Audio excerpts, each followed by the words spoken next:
हनुमान जी ने एक ही क्षण में सारा नगर जला डाला, एक विभीषण का ही घर नहीं जला। शिव जी कहते हैं, हे पार्वती, जिन्होंने अग्नि बनाया हनुमान जी उन्हीं के दूत हैं, इसी कारण वे अग्नि से नहीं जले। हनुमान जी ने उलट पलट कर सारी लंका जला दी, फिर वे समुद्र में कूद पड़े।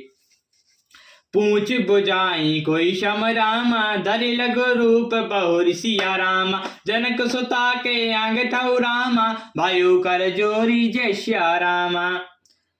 पूछ बुझा कर थकावट दूर करके और फिर छोटा सा रूप धारण कर हनुमान जी श्री जानकी जी के सामने हाथ जोड़कर जा खड़े हुए। मात मोहि दीजे कछु चीन्हा, जैसे रघुनायक मोहि दीना। चूड़ामणि उतरई तब दायो, हर्ष समेत पवन सुत लायो।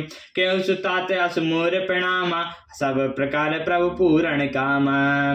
दीन दयाल बिरदु संभारी, हरहु नाथ मम संकट भारी। हनुमान जी ने कहा, हे माता, मुझे कोई चिन्ह दीजिए, जैसे रघुनाथ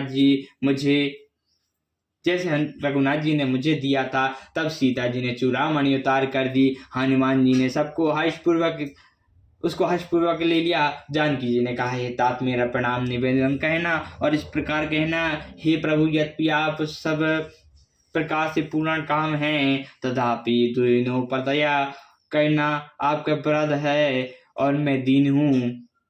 अतः इस विराट को याद करके हे नाथ, मेरी भारी संकट को दूर कीजिए।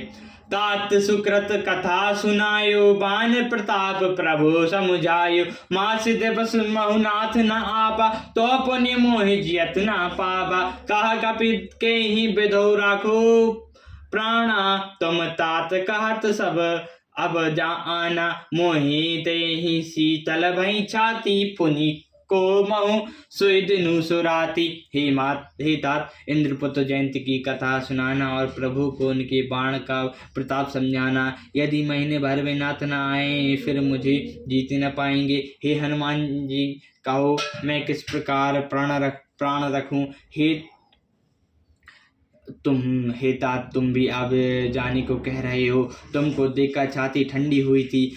फिर मुझे वही दिन और वही रात जनक सुता समुझाई करे रामा। बहुविधि धीरज दीन सिया रामा, चरण कमल सिरुनाई कपि रामा। गमनु राम पही कीन सिया रामा। हनुमान जी ने जानकी जी को समझाकर बहुत प्रकार से धीरज दिया और उनके चरण कमलों में सिर नवाकर श्री रामचंद्र जी के पास गमन किया। सियावर रामचंद्र जी की जय, पवन पुत्र हनुमान जी की जय।